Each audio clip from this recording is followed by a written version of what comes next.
청취자님, 만약 조선시대에요. 한 며느리가 시부모님 면전에서 대놓고 남편을 가리키면서 저 인간은 싹수가 노랗다 못해 아예 씨가 말랐다 막 이렇게 공개적으로 조롱했다면 과연 어떤 일이 벌어졌을까요? 아마 가문의 명예를 더럽혔다는 이유로 당장 집에서 쫓겨나거나 그 칠거지약 중 하나를 어겼다고 해서 사회적으로 완전히 매장당하지 않았을까요? 그 시대 가부장제의 억압을 생각하면 상상하기조차 힘든 일이죠. 네, 제 생각도 그렇습니다. 무조건 쫓겨나는 걸로 끝나지도 않았을 거예요. 그렇죠. 큰일 날 소리죠. 근데 놀랍게도요. 그 엄격하고 숨막히는 조선시대에 이 엄청난 발언을 아주 치밀하고 문학적인 방식으로 해낸 텍스트가 오늘날까지 살아남아 있습니다. 정말 흥미로운 주제네요. 네, 오늘 청취자님의 지적 호기심을 완벽하게 채워줄 특별한 이번 심층 탐구 여정에 오신 것을 환영합니다. 오늘 우리가 분석할 출처 자료는 사설시조 생식능력 비판 분석이라는 아주 흥미로운 논문 발췌본이고요. 그리고 조덕근의 해석이 담긴 짧은 새 메모라는 자료입니다. 네, 우리가 학창 시절 교과서에서 한 번쯤 스치듯 보았을 법한 사설 시조죠. 그 시엄 아님 며느라긴 아빠, 이 시조를 다루고 있는 자료들입니다. 맞습니다. 보통 학교에서는 이걸 어떻게 배우죠? 조선시대의 전형적인 고부 갈등을 다룬 작품이다. 혹은 고된 시집살이에 대한 며느리의 신세한탄이다. 이 정도로 뭉뚱그려서 배우고 넘어가잖아요. 저도 딱 그렇게 기억하고 있었거든요. 네, 표면적인 텍스트만 읽으면 그렇게 보일 수밖에 없습니다. 약자인 며느리가 강자인 시댁 식구들에게 핍박받으면서 부르는 슬픈 노래 정도로 치부하기가 쉽죠. 하지만 오늘 우리의 심층 탐구 미션은 완전히 다릅니다. 이 시조는 단순히 시집살이가 너무 힘들어요 하고 투덜거리는 하소연이 절대 아니거든요. 하소연이 아니다. 그럼 대체 뭔가요? 철저하게 계산된 권력 투쟁의 텍스트입니다. 이 이름 모를 며느리가 어떻게 남성의 그 생식 능력 부재라는 가장 치명적인 약점을 파고들어서 당대 최고의 권력이었던 가부장제의 억압적 시스템을 통째로 전복시켜버리는지 그 기저에 깔린 뼈 때리는 논리를 해독하는 것이 오늘의 미션입니다. 와, 시스템 전복이라니 스케일이 엄청나네요. 네, 청취자님께서도 일상이나 직장에서 억울하게 문제의 원인으로 지목된 경험이 다들 있으실 텐데요. 표면적인 현상을 넘어서 시스템의 진짜 결함을 찌르는 이 며느리의 화법은 현대사회를 살아가는 우리에게도 굉장히 예리한 통찰을 줄 겁니다. 좋습니다. 단순한 신세한탄이 아니라 권력투쟁이라고 하시니까 벌써부터 흥미진진한데요.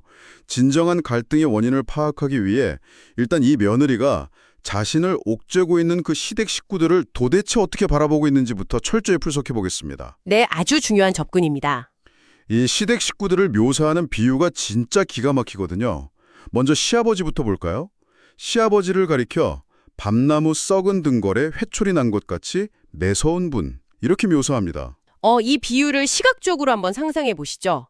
썩은 등걸은 그 생명력을 완전히 잃어버린, 더 이상 잎을 피우거나 열매를 맺을 수 없는 죽은 고목입니다. 다 썩어가는 나무둥친 거죠? 맞습니다. 그런데 그 죽어버린 나무에서 묘하게도 타인을 때리고 찌르기 위한 용도인 날카로운 회초리만 삐죽하게 솟아나 있다는 거예요. 잠깐만요. 저는 여기서 좀 의문이 드는 게요. 며느리를 지독하게 괴롭히는 시아버지라면 차라리 호랑이나 굶주린 늑대 아니면 독사 이렇게 직관적으로 무섭고 포악한 이미지를 쓰는 게 낫지 않나요? 왜 하필 다 썩어가는 나무라는 비유를 썼을까요? 오, 아주 핵심적인 질문입니다. 왜 호랑이가 아니라 썩은 나무인가? 만약 호랑이나 곰이라고 표현했다면 그것은 위협적이고 강력한 힘을 며느리 스스로 인정해버리는 꼴급입니다. 상대를 띄워주는 게 되네요. 그렇죠. 하지만 며느리는 시아버지의 권위에서 생명력과 능력을 철저히 거세해버립니다. 타인을 괴롭히는 폭력성, 즉 회초리는 남아있지만 정작 무언가를 길러내거나 생산할 수 있는 능력은 완전히 죽어버린 상태라는 것을 꼬집는 거죠. 맹수가 아니라 썩은 나무 조각에 불과하다. 네. 자애로움 같은 부모의 덕목은 전혀 없고 암상한 가부장적 권위만 남았다는 겁니다. 야, 통쾌하네요. 그럼 시어머니는 어떨까요? 시어머니는 볕쥔 쇠똥같이 되정고신 이렇게 나옵니다. 여기서 되종고시다는 속이 꼬지고 뒤틀려서 깐깐하다는 뜻인데 하필에는 그 비유가 햇볕에 바싹 말라비틀어진 쇠똥이에요. 농경사회에서 쇠똥, 그러니까 소의 배설물은 원래 거름으로 쓰이잖아요. 축축할 때는 밭에 뿌려서 영양분이 될 수 있습니다. 그런데 이게 햇볕에 바싹 말라버리면 어떻게 됩니까? 뭐 아무짝에도 쓸모가 없어지죠. 바람 불면 날아가 버리기도 하고요. 불쑤시개로나 쓰려나요? 정확합니다.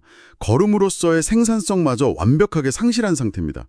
즉, 전혀 쓸모없는 아기와 한치의 융통성도 없이 딱딱하게 굳어버린 시어머니의 맹목적인 고집을 시각적이면서도 촉각적으로 형상화한 겁니다. 영양분은 하나도 안 주면서 고집만 남았다. 네, 생산적인 도움은 전혀 주지 못하면서 성질만 딱딱하게 굳어버렸다는 완벽한 조롱이죠. 엎친 데 덮친 격으로 시누이도 있습니다. 3년결은 망태에 새송곳 부리같이 뾰족한 분이래요. 3년 동안이나 촘촘하게 엮은 망택이라면 엄청 질기고 단단할 텐데 그 틈을 기어코 뚫고 나오는 새송곳이라니, 와, 시누이의 그 집요하고 날카로운 성미가 막 제 피부까지 찔러오는 것 같아요. 묘사가 정말 생생하죠. 네, 저는 이 부분들을 보면서 머릿속에 딱 떠오르는 사람들이 있었거든요. 청취자님도 직장생활 하면서 한 번쯤 만나보셨을 텐데 본인들은 실무적인 능력이나 생산성은 하나도 없으면서 밑에 있는 팀원들만 하루 종일 날카롭게 쪼아대는 그런 최악의 그 무능력한 상사들 모음집 같지 않나요? 아, 정말 완벽한 현대적 비유네요. 본인들은 썩은 등걸이나 마른 쇠똥처럼 아무런 생산적 가치를 창출하지 못하면서 다른 사람을 찌르는 회초리나 송곳 역할만 충실히 수행하는 조직. 그게 바로 이 며느리가 바라본 시댁이라는 집단의 본질입니다. 완전 콩가루 집안이네요. 네.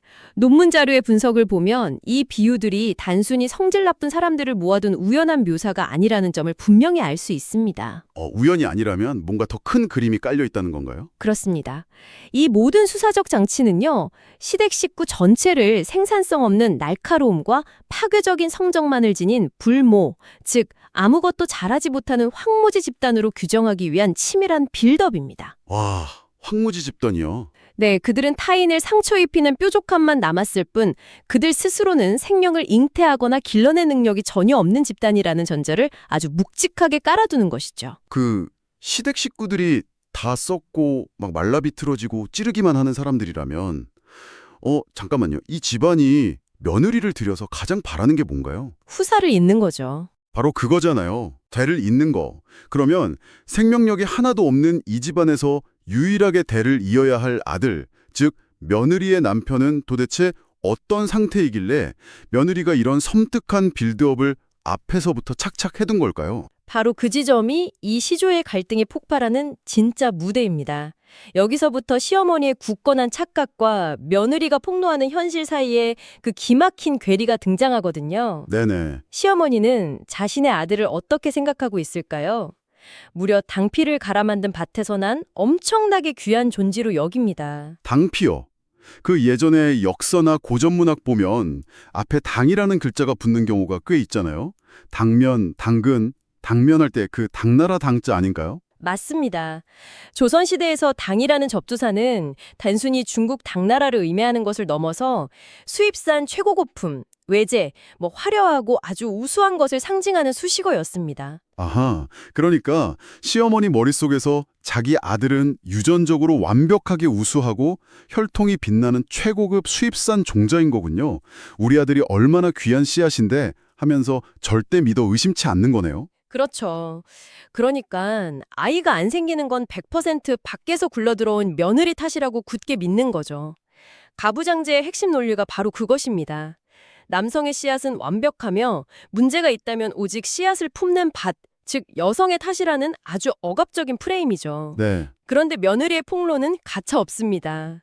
어머니가 최고급 당피라고 철석같이 믿고 있는 그 귀한 아들, 며느리가 직접 밤낮으로 살아보고 겪어보니 그 실체는 그냥 길가에 난 쓸모없는 잡풀인 돌피에 불과했다는 겁니다. 와, 듣다 보니까 그거 생각나네요.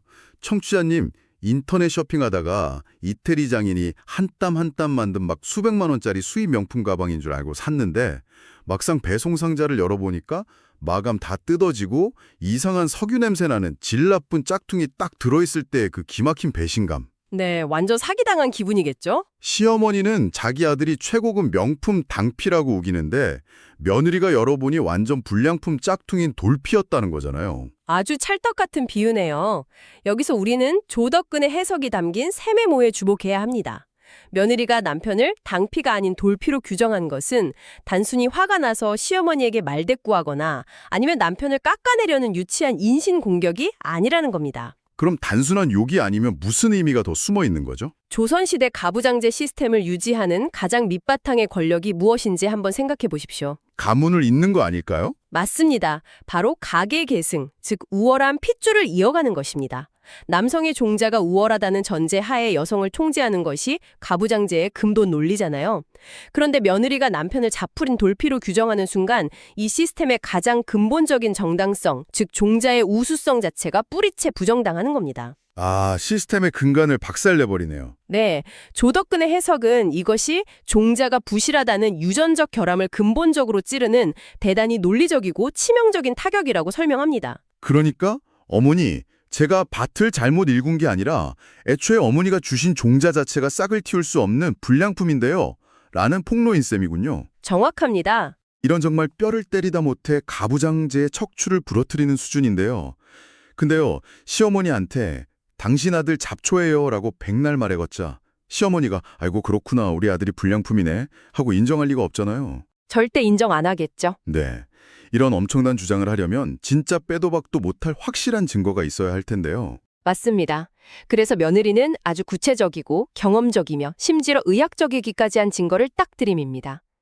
이 시조가 지닌 해악과 반전의 미학이 정점에 달하는 구간이죠. 오, 어떤 증거죠? 남편의 신체적 상태에 대한 며느리의 아주 적나라한 묘사가 등장합니다. 도대체 남편의 상태가 어떻길래요? 단 한 줄입니다. 새노란 윗꽃, 그러니까 오이꽃 같은 피똥 누는 아들. 세상에 새노란 오이꽃 같은 핏똥을 누는 아들이라니요. 표현이 너무 그로테스크하기도 하고 한편으론 좀 엄청 웃기기도 한데 이게 정확히 어떤 증거가 되는 겁니까? 문학적 은유와 의학적 상태가 절묘하게 결합된 문장입니다. 먼저 오이꽃의 속성을 살펴볼 필요가 있습니다. 자료에 따르면 오이꽃은 노랗게 피었다가 열매를 제대로 맺기도 전에 아주 쉽게 톡 하고 시들어 떨어져 버리는 속성이 있습니다. 아, 피웠다가 금방 시들어 고개를 푹 숙여버린다. 설마 그 의미인가요? 네, 바로 알아채셨네요. 생명력을 폭발시켜야 할 젊은 남성이 금방 시들어버리는 약한 꽃에 비유된 것이죠. 이것은 남성적 기능의 취약함, 즉 성적으로 미성숙하거나 발기부전과 같은 성적 무능력 상태를 아주 시각적이고 익살스럽게 은유하는 장치입니다. 와, 진짜 노골적이네요. 금방 시드는 것도 모자라서 아까 피똥을 넣는다고 했잖아요. 이건 그냥 기운이 약한 수준이 아니라 큰 병에 걸린 거 아닌가요? 하는 것은 한의학이나 전통적인 병리학적 관점에서 볼 때 체내의 기력이 완전히 쇠진해버렸다는 것을 의미합니다. 에너지가 바닥났다는 뜻이군요. 네, 생명 에너지는커녕 자기 자신의 몸을 지탱할 최소한의 에너지조차 고갈된 상태죠. 생식 에너지가 제로에 수렴하는 극도로 병약하고 무능력한 상태를 이렇게 증명하는 겁니다. 그러니까 정리를 해보자면 시아버지는 죽어버린 썩은 고목이고 시어머니는 영양분 하나 없는 마른 쇠똥인데 그 밑에서 자란 아들마저 핏똥을 싸며 시들어가는 오이꽃이라는 거네요. 네, 완벽한 요약입니다. 이 집안 전체가 생명력이나 생산성이라고는 눈을 씻고 찾아봐도 없는 완벽한 불모지라는 그 앞선 빌드업이 여기서 소름 돋게 완성되는군요. 그렇습니다. 반면에 며느리는 이 죽어가는 집안 사람들과 자신을 아주 완벽하게 대조시킵니다. 자신을 가리켜서 건밭에 핀 맥꽃이라고 당당하게 선언하거든요. 건밭이라는 게 무슨 뜻인가요? 기름지고 비옥한 땅을 의미합니다. 영양분이 가득한 좋은 밭이라는 뜻이죠. 맥꽃 역시 생명력이 강하고 척박한 환경에서도 아주 잘 자라는 식물이고요. 아, 오이꽃이랑 완전 반대네요. 그렇죠. 며느리는 자신을 생명을 수태하고 길러낼 준비가 완벽하게 끝난 생명력 넘치고 기름진 토양으로 딱 규정하는 겁니다. 그렇다면 이 대조가 의미하는 바가 너무나 명확해집니다. 이렇게 기름진 밭에다가 다 썩어가는 잡초 씨앗을 뿌려놓고 싹이 안 나니까 밭을 원망하고 있는 시댁의 어리석음을 통쾌하게 폭로하는 거군요. 네, 정확합니다. 근데요, 저는 여기서 진짜 근본적인 의문이 하나 듭니다. 아무리 문학작품이라지만 남존여비 사상이 지배하던 그 엄격한 조선시대잖아요. 여성이 남편의 성적 무능력이나 발기부전을 이렇게 대놓고 조롱하는 텍스트가 어떻게 존재할 수 있었을까요? 아주 예리한 지적입니다. 네, 이런 발칙한 생각을 입 밖으로 내는 순간 당장 사달이 났을 텐데요. 이게 어떻게 당대 사람들에게 유통되면서 지금까지 살아남을 수 있었는지 그 메커니즘이 도무지 이해가 안 갑니다. 바로 그 질문이 우리가 이 텍스트의 형식을 주목해야 하는 이유입니다. 이 작품은 양반들이 한자로 쓰는 정형화된 시조가 아니라 평민들이나 부녀자들 사이에서 주로 불렸던 사설 시조입니다. 아, 작장리상의 사설시조요? 네, 사설 시조는 누가 지었는지 알 수 없고 입에서 입으로 전해지며 유통되었습니다. 일종의 거대한 익명 게시판 같은 역할을 했던 거죠. 아, 익명이니까 가능했구나. 게다가 며느리는 시부모님, 당신 아들이 성불구자입니다. 이렇게 직설적으로 비난하지 않았잖아요. 대신 오이꽃, 핏똥, 썩은 나무, 돌피 같은 아주 익살스럽고 일상적인 농촌의 사물들에 빗대어 은유하는 방식을 택했죠. 바로 해학이라는 강력한 방패를 쓴 겁니다. 웃음으로 날카로운 뼈를 숨겼다는 거군요. 겉보기엔 그냥 농촌의 우스갯소리처럼 들리니까 그 억압의 시선을 교묘하게 피해갈 수 있었겠네요. 맞습니다.